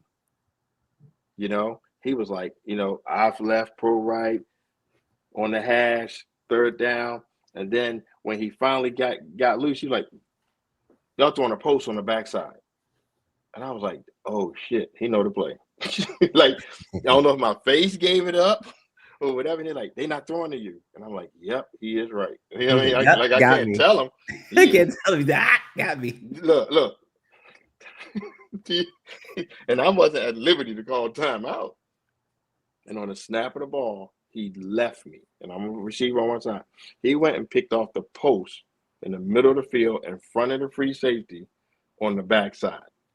You understand? So imagine if he got film on CJ Stroud. If he has that, he has a year of that type of film where it's already broken down for you, where you can commit just that. You're not just watching the game. You have somebody that breaks down. Here's all of their nuances. Here's all their tendencies. And I think that we talk about Lamar. That's what makes Lamar have to pass even more, because you already are planning on him running. So the defensive line, especially the D tackles, I don't know if you guys noticed, they aren't pushing up the field as far as they used to. They used to push up the field real far. He slip out underneath, and then now it's open field. So going back to what you're saying, I don't know the exact free agents that they should get, but I know that they should be just planning on getting through that sophomore slump and getting through it, because you guys might have a possible gold jacket in that McLaren. I'm keeping it real. You might have a possible gold jacket there, but also in order to have the gold jacket, you got to get somebody to keep getting that ball to them. Sure. So one last thing. So we've talked obviously offline, and you made a career in football, but in talking to you, not your favorite sport. Not at all. So you, I didn't know this. I was like, you get drafted by the Orioles. Like, when did this happen? How was it? Sophomore year of college. So you just up at West Virginia, just getting drafted and still playing football like that? Is that what we doing? No. All right, let me go there. I never How did played that work? Little League football. Never played. Actually, for the listeners, your odds of going pro are a whole lot higher if you don't play Little League football. So it's a lot of guys in the league right now didn't play Little League football. And the reason for that is the first 2 years of doing anything are your nurturing years. And a lot of the Little League coaches aren't the greatest coaches at teaching the basics, right? And remember, the word pro is somebody who has mastered the basics. So I never played Little League football. You tackle me as a little kid, I call the police. You know what I'm saying? We got an assault going on. All right. Basketball, I tried it, but I just didn't have the skills that everybody else had. So let me take the ball out. You know what I mean? Let me pass it. I ain't driving through the hole because they knocking people out in there. Don't forget, if basketball was a little different, So baseball was my thing. And actually, baseball is the only sport I would talk trash in. And I'm like, yo, you hit the ball to me if you want, your batting average is going to go down. I'll talk trash like that. So when I got to West Virginia, and the reason why I went to West Virginia, because it was the only school that agreed to let me play both. But it was football is what paid the bills. Okay. Not knowing that once you get there, what paid the bills, that's what you're going to eventually do anyway. I was playing baseball, and I thought I was better than I really was. And now we had 4 people of color on our baseball team. And all 4 people of color played another sport. Our shortstop was point guard on the basketball team. Our center fielder name was Daryl Whitmore. You look him up, he wound up playing like 14 seasons with the Florida Marlins. He was also the free safety on the football team, starting free safety. Then Jason Williams, he was a linebacker on the football team. He played right field. I played left field. So the 4 of us, we were our own little team within the team because we were the only guys that played another sport, and we were using baseball to get away from spring practice. Mm-hmm. Baseball, I didn't have to work at like football. Football, I had to work. I mean, I was working, I was grinding, I was into it. Baseball was my thing. That was my get away from it, pat my glove on the leg and snatch a ball out the air and talk trash. So me and the coach got into it one day with my immaturity, and I wound up forget it, I'm done. But I was also from Maryland, from Baltimore, Maryland, to be exact. So out of the 4 of us, I was the only one without already under contract with somebody. All because they were from states that baseball was a whole lot. You always see guys getting drafted straight out of high school, that type of stuff. So all of them were drafted out of high school. Marcellus was our shortstop. He was with the Houston Texans. Durrell at the time was with the Cleveland Indians. And what's his name was with the Reds, Cincinnati Reds. They were already drafted. So I felt a little, fuck, because I'm from Baltimore. And I wound up entering the draft. I did get picked up by the Orioles and went down to the Bowie Bay Sox that summer, and I couldn't hit the broadside of a barn. That's all right. Look, Well, you would have fit right in with the Orioles last year, Mr. Blackwell. They couldn't hit anything. Listen. I was walking up to the plate looking for that bunt sign, like, yo. Yeah, I'm about to say, look, give it to me. Michael Jordan struggled, so it's all good, man. Right. So after that, obviously I went, once I went back to college, I was just home for the summer, and I got to achieve my dream of being a Major League Baseball player. It was hard, and it was disappointing because basketball at the time, you went straight to the NBA. Football, you go straight to the NFL. Right. Baseball, it's a whole process. AA, AAA, single A. You gotta. And I was like, man, never dreaming of playing in the NFL at all. Finished college, and we wound up going undefeated after that. And also, I'm a big fan of your product of your environment. So I wound up being around people in high school that was going to college every year. then I started to see some of these guys on TV or whatever. I'm like, wow, cool. That got me into it, just kind of being a follower. And then at West Virginia, every year somebody got drafted. Every year somebody went to the next level. So I got to see it, or got to see them come back. And I was able to ask those intimate questions, like, what is it like? How is it? What do you, why are you here? That type of thing. So I just follow suit. And then next thing you know, you're getting a call, you're getting a draft call, you're crying, and you're showing up at the Pittsburgh Steelers. And then once you're there, when you're there, you're still nervous because you still got to make the team. Because if you're drafted after the third round, you still got to make the team. I know the public don't understand that. Just because you drafted don't mean you're on the team. It's just like backyard. I might pick you, but you might not play. So yeah, I mean, baseball has always been my love. So when I came back in the off season, I do softball here in Baltimore City. I played a lot of slow pitch softball, and I umpire now, and I umpire collegiate games for softball. And I just like being around the game of baseball itself. Wow. Actually, I just met with Adam Jones, and I'm Monday.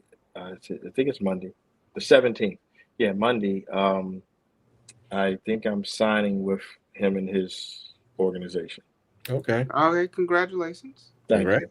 Yeah, and that's an organization that's out to better Baltimore baseball. Yeah. So I want to better sports in general in Baltimore. It's so bad. It's so bad. And being a scout, I scout for the Big 10 and the Big 12, being able to travel and see other cities, man, we're so far behind. And it go all the way back to when we would like to kind of talk about Lamar and just like, okay, this is where he come from, this is how he was created. But right now, if he could have had, if he could have had the CJ Stroud route, come out as a quarterback, what's his name? Deshaun Watson. I don't know if y'all know his story, but y'all remember running back for Florida State. What's his name? Little short guy. Oh my God. This is crazy. Warwick Dunn. Warwick Dunn has his foundation where he gives single moms homes. Right. His very first home was to this little kid and his mother, and that kid is Deshaun Watson. Interesting. His very first home that he built. And of course, from that point on, he had a Warwick Dunn in his corner saying, I want to play football. And then he says, I want to play quarterback. And at 7 years old, he's playing quarterback. And look what we got. That's the limit. I mean, talking about quarterback. I ain't talking about off the field. Not all other stuff. Yeah. Oh my. Let me ask you real quick, because you talked about baseball. I got a nephew who's going to enter playing baseball at Lincoln his freshman year coming up. Any advice? Why Lincoln? He wanted to choose an HBCU. That's a whole nother conversation. We don't got enough time, guys. Well, no. I think I'm being real. What is my question to you to ask him? What is his ultimate goal with this baseball thing? Is he just want to get it to pay for school and play a little bit? Okay, cool. But if his ultimate goal is to have a shot at Major League Baseball, I think you might want to rethink going to Lincoln. No, it's to pay for school. Okay, so if it's to pay for school, yeah, I mean, I have no problem going to Lincoln. I mean, still, of course, he's a competitor, so he probably won't be the best out there. I just have been spoiled, But he did have some PWIs, but he ended up choosing the HBCU. My niece chose a PWI. Mm-hmm. But I personally only would choose a PWI because it's the easier route to that next level. And one of the things is the training, the investment the PWIs put into their athletics that HBCUs don't invest financially. And I don't care whether they have the money or not. I'm just saying they don't invest. So since they don't invest, it's hard to go there and pull good talent from it, because the talent there is not even being taught to be at the baseline. And I say that whatever the baseline is for that sport, here's the minimum. Like, better example, just for knowledge, the sorriest quarterback in the NFL throws 40 miles per hour. That's the guy that y'all never see his name. He's the third string guy somewhere, right? So if you got a guy in the HBCU, I think last year we clocked all the HBCU quarterbacks and nobody threw over 35 miles per hour. That's a big disparity, So, but yeah, if he's at Lincoln and he's playing, baseball wise, tell him, of course, keep his skills up. He gotta invest that time in that ball. And by him being at Lincoln, let's go ahead and look for outside help. And you and I can contact him with that. This organization I'm dealing with, I mean, we're doing free training on the super professional level for disadvantaged kids, and that's even in college. Hopefully I answered you. No, you did. I thought Okay. somebody would have had another question for you. Lincoln. Ooh, Lincoln. Why? Yeah, I wish I was his advisor. We'll talk then. Yeah, because we're gonna get some money out of this. Lincoln not gonna give us no money. I'm just saying. And like I said, I wanna clarify. I don't hate HBCUs. Mm-hmm. I dislike what they're doing, what they're not doing for their athletes. Whether, like I said, whatever reason, I don't even want to say excuse, whatever reason, it's just not the same. And then I personally did not even hear the four. I told Creed this. I never even heard of the 4 letters of HBCU until after my NFL career. Really? I mean, it was. I've always heard black schools, and I live here in Baltimore, and Morgan and Coppin. I got you, black schools. I'd never heard HBCU, right? Always intrigued by them, but then when I started talking to athletes there, just on a personal level, guys my age, and my first time ever hearing HBCU, I was at a camp, and me and some PWI alum were together, and the HBCU guys were telling some HBCU stories, and we were horrified. We were like, "What?" And they like, "But y'all didn't do that?" I'm like, "No, I had a police escort to practice. Mm-hmm. I'm just being real." And y'all caught a bus from Delaware State to FAMU? Crazy. Crazy. They've upgraded, Coach. They take planes.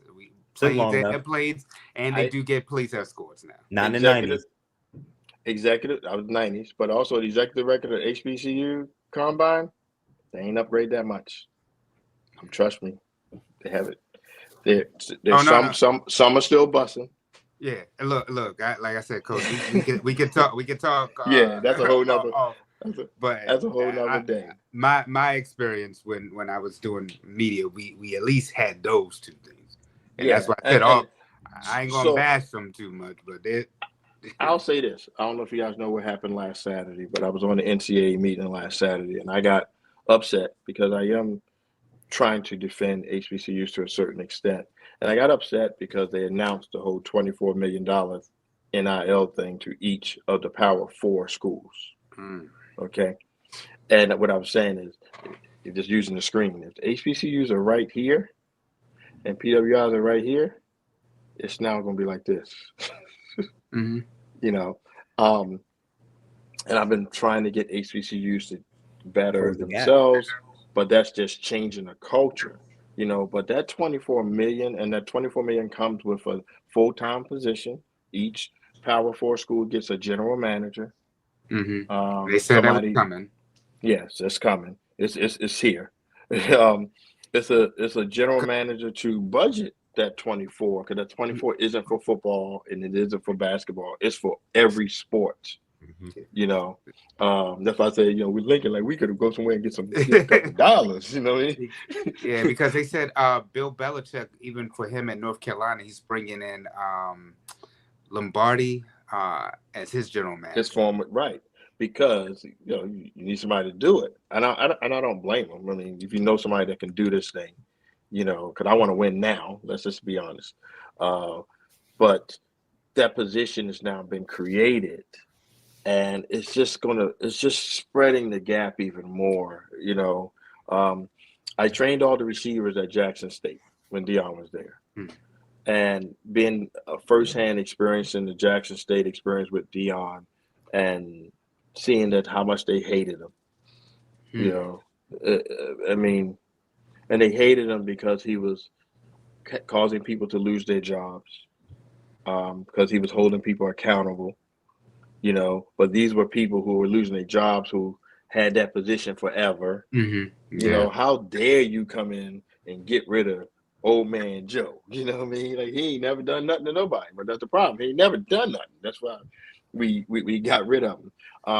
But also to see, like, I know he's here to make everything better. Talking about he is Deion, and using his own personal resources, to make things better, and you're upset. You're upset that he had a practice field built.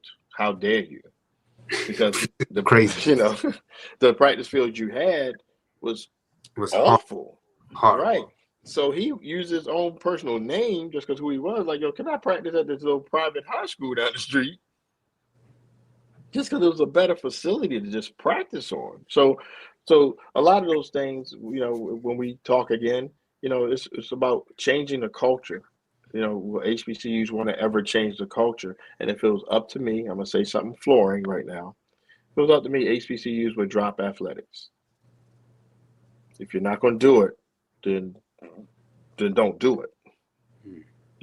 Right now, if a kid gets hurt at an HBCU, mama and daddy's insurance still pay for it. It's 2025. No, man. If I bumped my knee at West Virginia, we told mama what was going to happen, but the school took care of you. Right now, because I do Big 10 and Big 12. When I sign a kid at the Big 10 and Big 12, mom and dad's insurance now drops that kid from their insurance the day they sign. A lot of people don't know that part of it. You're now taken care of by that university. I didn't get contacts until I went to college. At HBCU, my mom and dad or whoever would still have to pay for contact. So that's a whole nother conversation.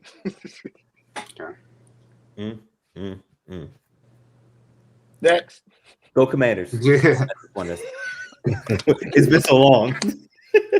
What's next for you, Mr. Blackwell? What you working on in the community? Like you said, you talked about some of your programs. Let the people know how they can keep up or support what you got going on. We got the CIAA Youth Summit. That's going to be on February 22nd at the Middle Branch Fitness and Wellness Center.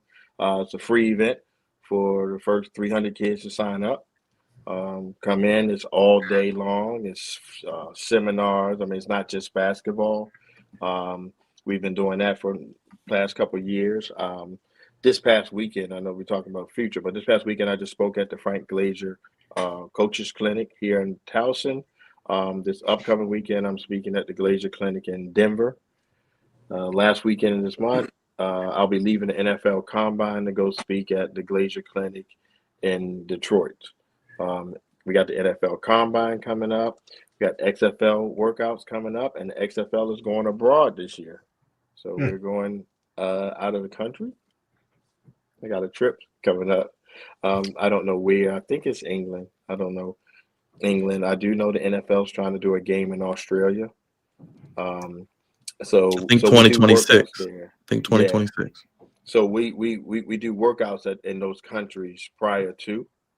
We also do a lot of clinics in those countries to expose them to football.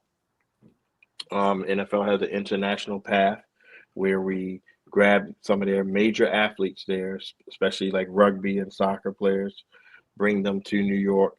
We work them out. Of course, they get the tour of New York City and the NFL office. But we work them out and see what position in the NFL that might fit these guys. And then if we determine that a guy could possibly play in the NFL due to the athleticism, we'll now have him come and they send him to Arizona and they train and learn their position. So they'll learn how to be a backer, or how to be a receiver or a running back or whatever. So I'm working with that program there. But I think that's it. I mean, I'm busy. This busy time of year. We're going to do the Big 12. I don't know if you guys last year at the Dallas Cowboys facility, we did the Big 12 Pro Day, and that was televised on the NFL Network, and we'll be doing that again this year. And the hopes is to eventually do all 4 conferences as one pro day, one location. Well, it's not one day though. It'll be a 3-day pro day, kind of like the combine, and where all the quarterbacks will throw in that conference together. All the receivers will run the routes. So we got that coming up. Then of course I got all my pre-draft stuff that I don't know. Background stuff I need to find out, but I don't know who I've been assigned yet. Well, Mr. Blackwell, we appreciate you being here on the Flex Zone. Anytime. Oh, hats off to you guys. Let me just say that. Hats off to you guys. I mean, y'all are in it. And one thing I know about when you in something, you don't see it as well as somebody outside of it. Okay? So hats off to you guys. And episode 477. I mean, like that's just a feat, man. I mean, that's a grind, and I'm pretty sure people don't know all the work behind the scenes. So that's what I'm saying. Hats off to you guys, man. Keep up the good work. Phillip Blackwell, ladies and gentlemen, give it up for him one more time on your TV screens all over with this draft season. Maybe we can have you back on, Mr. Blackwell, after the draft. Talk about your experience. Let me know. Yes, sir. Say less. Before the draft, that's the issue. Once again, everybody, ladies and gentlemen, Mr. Phillip Blackwell, put your hands together for him. Here on the Flex Zone, Mr. Blackwell, we're going to clip out this interview and we're going to send it over to you probably tomorrow. So look out for that and you'll have it for your records. I got to appreciate He's stupid, yeah. Hey, appreciate that, good brother. Tell the Rockets hello. I surely will. Yes, please. That's do. a good guy. That's another conversation. He's a super good. Tell him we need him for Mania if he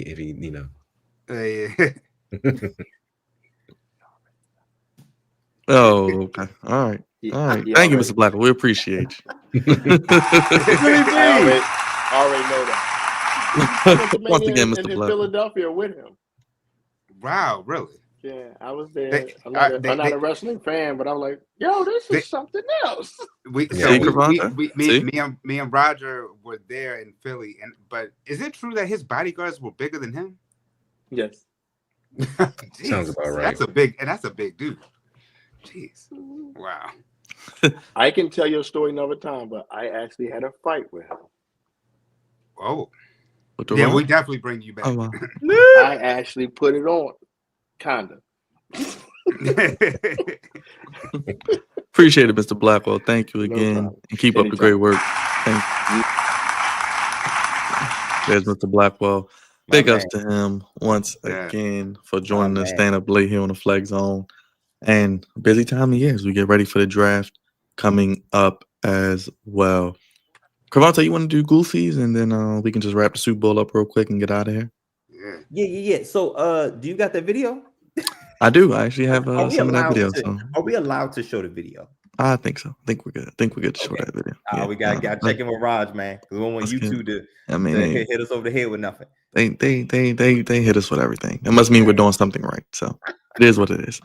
We got Goofy coming up to you now. Gosh, something wrong here.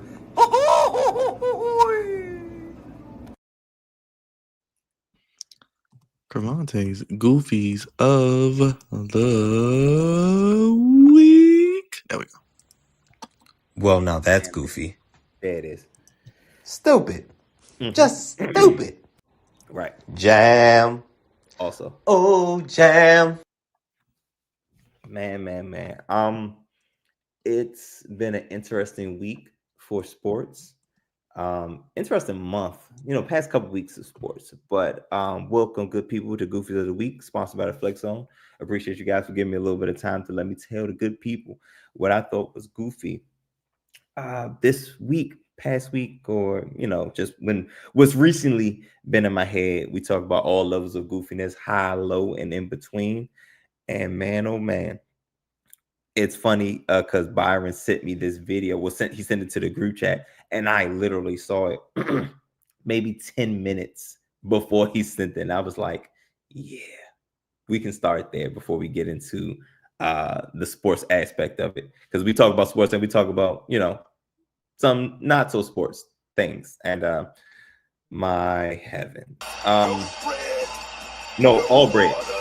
All water. And definitely me.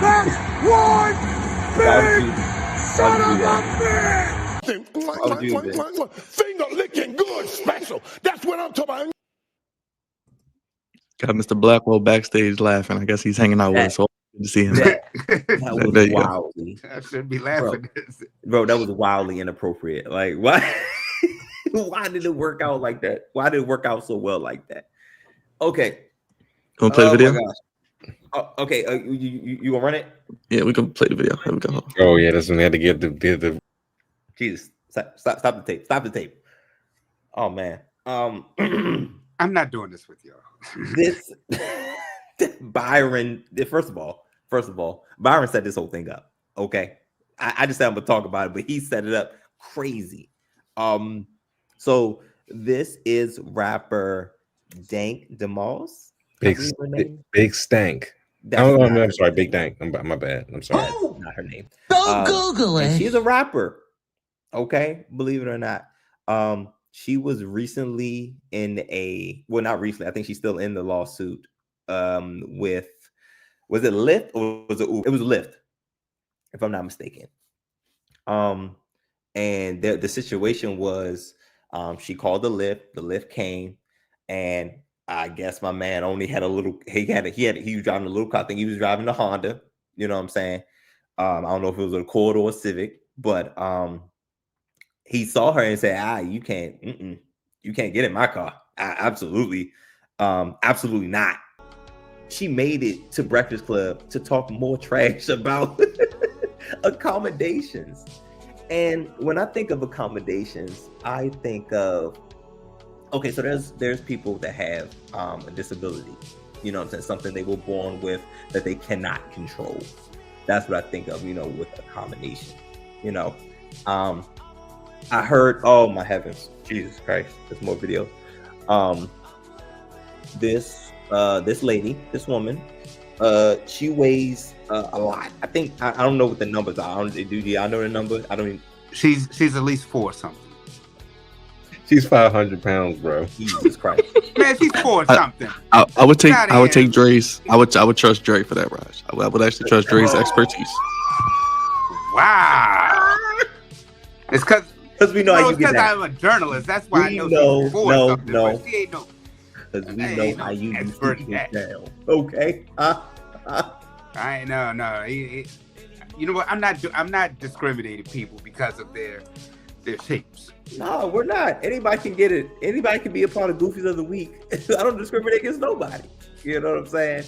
So she made it to the Breakfast Club, and her whole driving force is accommodating and being able to accommodate everybody, right?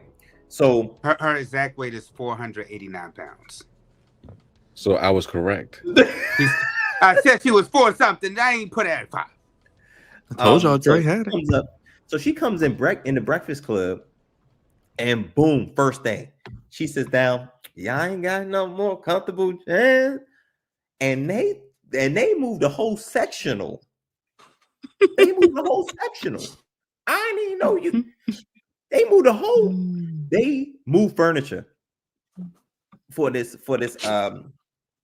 woman, and I didn't know that thing came apart like that. I didn't know it just be in the back. I thought it was decoration. I didn't know that come apart like that.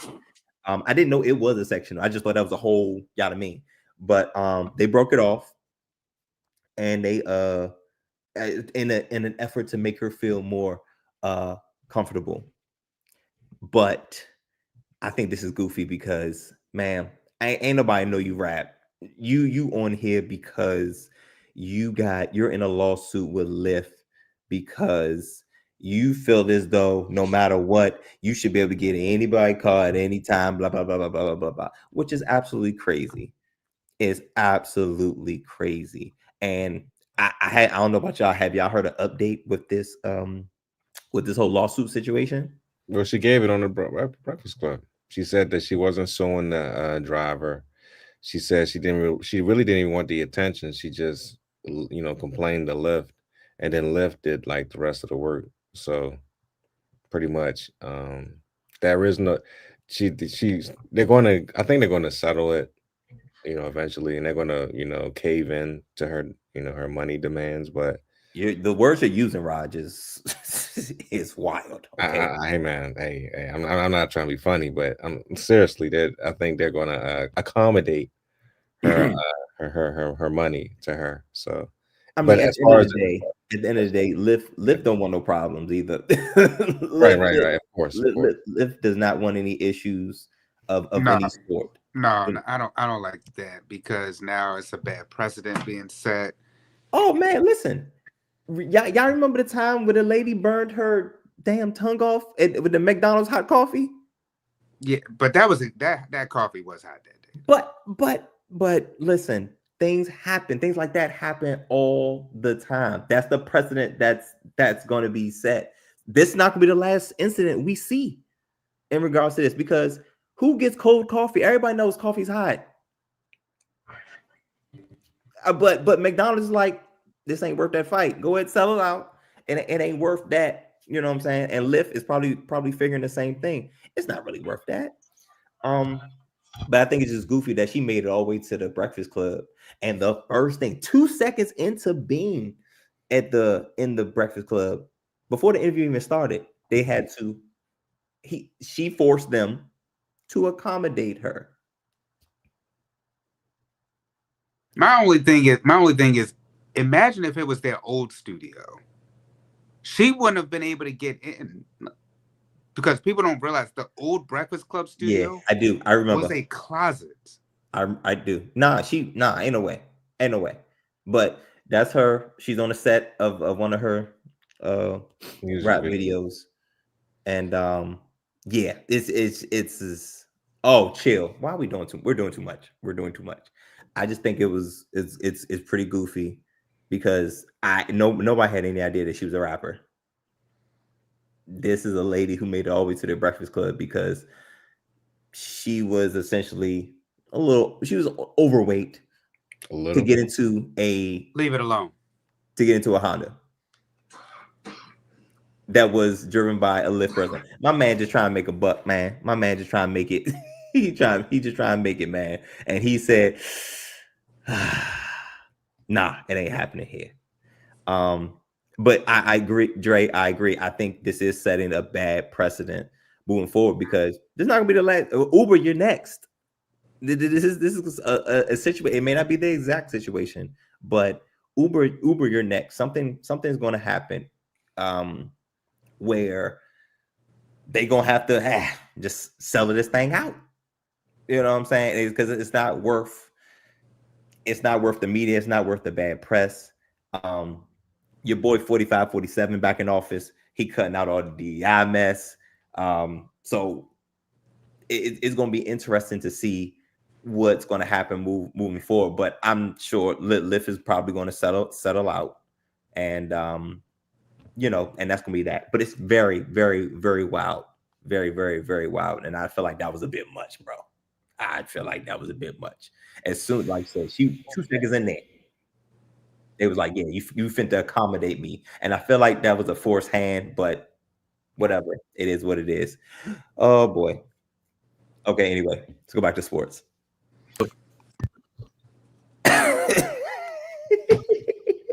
This is too much.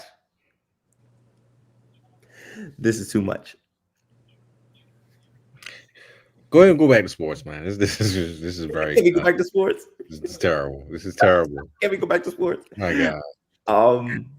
Okay. The other goofy that it was gosh, it's still playing on my phone too. I didn't want that. So in sports, we just had the biggest one-day event, most popular one-day event called the Super Bowl. We had a headliner by the name of Kendrick Lamar featuring SZA, and the halftime show was the best thing about the whole Super Bowl. The halftime show. This was a thorough, and this leaves a bad taste in any sports fan, or especially football fan, mouths, because that is the lasting impression of 2024. And it's not. We want to see. Excuse me. We want to see a good game, and we did not get that. It was how did the kids say? Philly B would know this because we got kids that be in our rec centers or in our buildings, and they say they come up with new terminology. Feel like every day. BTA, huh? Belts to you know what? You know what I'm saying? And we got that. This is one of the very few times where I've seen Patrick Mahomes completely flustered, confused, frustrated, and it was crazy. It was really, really crazy to unfold. What is this? You ever seen Me, Myself, and Irene? Oh, snap.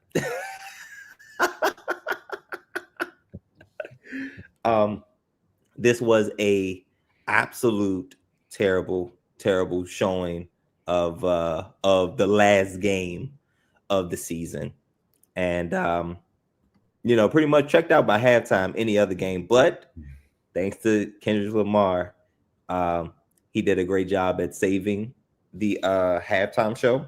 Oh, and saving it as a whole, just keeping the viewership up, because Fox also had the highest viewership ever in Super Bowl history with I want to say 126 million viewers.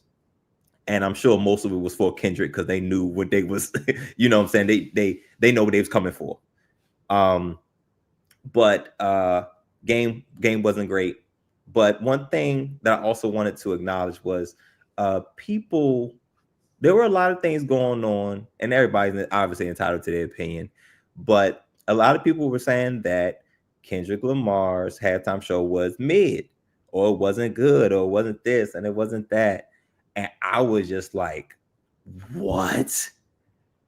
And Kendrick Lamar is not your average mainstream artist. You know what I'm saying? He's not going to go out there and play his necessarily his greatest hits. He got a message behind everything he do.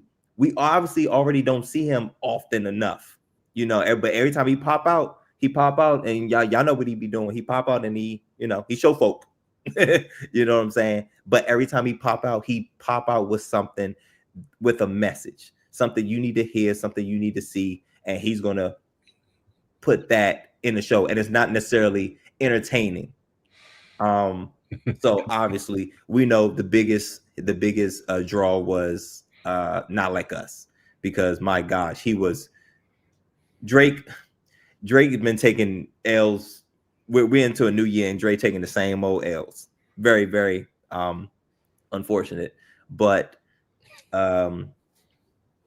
those people have to understand that Kendrick Lamar is not about entertaining folks, which he did. I think he did a damn good job at entertaining folks. But there was a message. If you're able to go back, a bunch of people have done reaction videos and dissected the Super Bowl halftime show, and there's a lot of imagery, there's a lot of symbolism, and there's a lot of messages that he was spreading to the masses. And what a better stage to do it on. And she's petty herself. Shout out to Serena, Miss Serena Williams. She was out there crip walking, and it was mean. But who's that? We're not doing this. But Kendrick Lamar always has something extra behind his music. We all know music is a form of art, and that was petty. That was petty, right? That's good. That's gonna be my wallpaper soon. Because he was saying a lot. He said a lot. He did a lot. The dancers did a lot. Uncle Sam, played by Samuel Jackson. It all had a meaning. It all had a purpose. And Kendrick Lamar, I think he checked all the necessary boxes that we need, especially going into these crazy times in our country. Not even talking about just politics. I'm just talking about in general. And that us as specifically Black people need to be ready and need to be ready to be involved, because some things are about to happen and it's happening in front of us, and you need to be aware and be able to react accordingly to what's going on. And because it wasn't your regular artist as far as entertainment goes, a lot of people downplayed it, and I didn't think that was right. I thought he taught a lot, he showed a lot, and he entertained a lot. I ain't gonna hold you. I absolutely loved it. Like I said, it was better than the damn game by far. So people, and those are surface level people that didn't see the that didn't see the upside for the entertainment part of it. But my gosh, Uncle Samuel L. Jackson out there representing what he representing, Kendrick Lamar representing what he represent, and his people represent what they represent. And I thought it was a master's class for imagery and symbolism. I don't think Kendrick Lamar does it better. I don't think anybody does it better than Kendrick Lamar on that side of the game, especially talking about politics and justice and, just a positive agenda moving forward. And so I'm totally against that it was mid or it was whack or it was trash. Everybody entitled to their opinion, but Kendrick Lamar came out there with a purpose, and I think he fulfilled that purpose. So that's my take on the Goofies of the week. The naysayers, first of all, the game trash, god awful. I hate that was the last game of the season, and we are stuck with that through the summertime and training camp and all that. Like, ooh, I can't wait for football to start back up already. Also, the naysayers about Kendrick Lamar and his lack of entertainment. Very, very, very goofy. And of course, the young lady, Miss DeMoss, getting on the Breakfast Club and literally showing her butt. It was showing her butt and a bunch of other things. Talk about accommodating. I think it was very, very goofy. Very, very, very goofy. And I actually want to go more in depth with that interview to see what other slick things Charlamagne would have said, because I know y'all know Charlamagne, how he get down. He be saying some slick stuff. Because he was actually nice. He was nice. Oh, he was?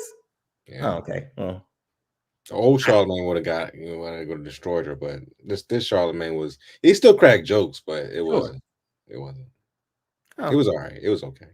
Oh, okay. Fair enough. Anyway, goofy nonetheless. Y'all know my line. There's a thin line between goofy and great, and all of them folk are on the wrong end of it. Both got to do better. Gosh, something wrong here.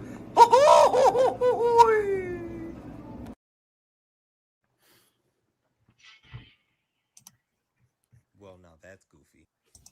Jam. Oh, jam. Stupid. Just stupid. Well, now that's goofy. Jersey Dre, how you feel about the Super Bowl, and what can people expect from episode 478? Hey, I'll make it brief. Like Karante already said, it was a blowout. In Mahomes' 2 playoff losses, I did the math before you showed that up there. Minus 40, y'all.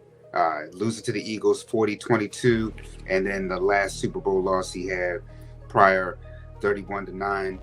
3-2 right now in those Super Bowls. So whenever he's lost, he's lost. So you do see a tier of a gap between Mahomes and Brady, but Mahomes could possibly still, catch up with him as far as Super Bowl rings. But Patrick Mahomes, he'll get back to the dance. But this offseason, he's going to face the same scrutiny that Lamar and Josh are going to face for this Super Bowl loss. Just like Josh about the AFC Championship game, not being able to get over Mahomes, and then Lamar not getting to the Super Bowl. So now Mahomes is going to be in that discussion too about getting some backlash this offseason. Overall, though, congratulations to the Philadelphia Eagles. I was proven wrong. I owe a lot of people because I was that confident in the bet. I haven't been this confident in a team since the 2007 Patriots when they went undefeated and then end up losing in the Super Bowl. Same thing here. Like a bunch of people, I wanted to see history. I wanted to see the first three-peat in NFL history, and I thought it was going to happen because the Chiefs have been able to do that. But I said to Cravante that prior to the game, if the Eagles were going to win, they had to blow them out. Absolutely. Which they did. So congratulations to the city of Philadelphia.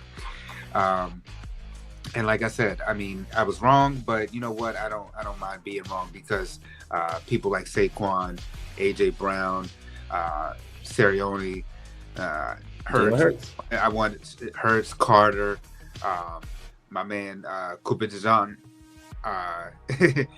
Those boys happy to see that they got their rings. But the Ravens, we gonna get it next year. Whatever. Go ahead, come on. Oh, go ahead.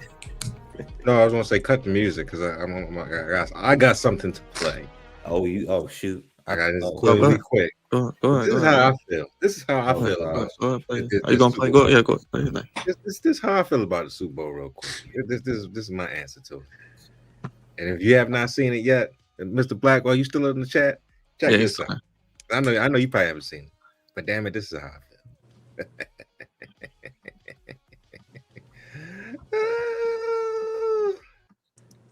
Oh boy.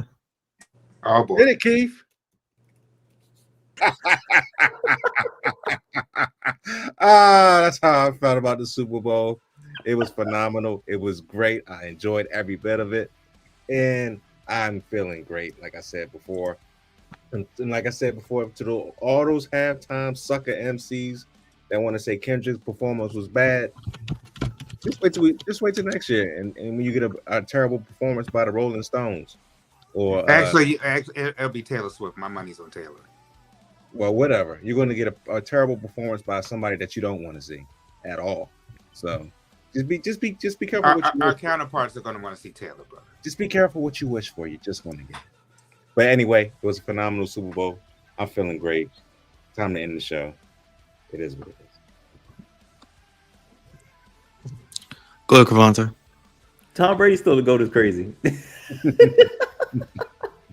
I said what I had to say. I thought it was it was unwatchable. It wasn't as bad as Seahawks Broncos when it was 43-8 or something like that. That was the worst Super Bowl I actually saw. I think this one is a pretty close second. It wasn't as bad, but it was pretty unwatchable. And like I said, I only stayed tuned in because of Kendrick Lamar. Yeah, 43-8. You had it. It was 43-8. That's what it was.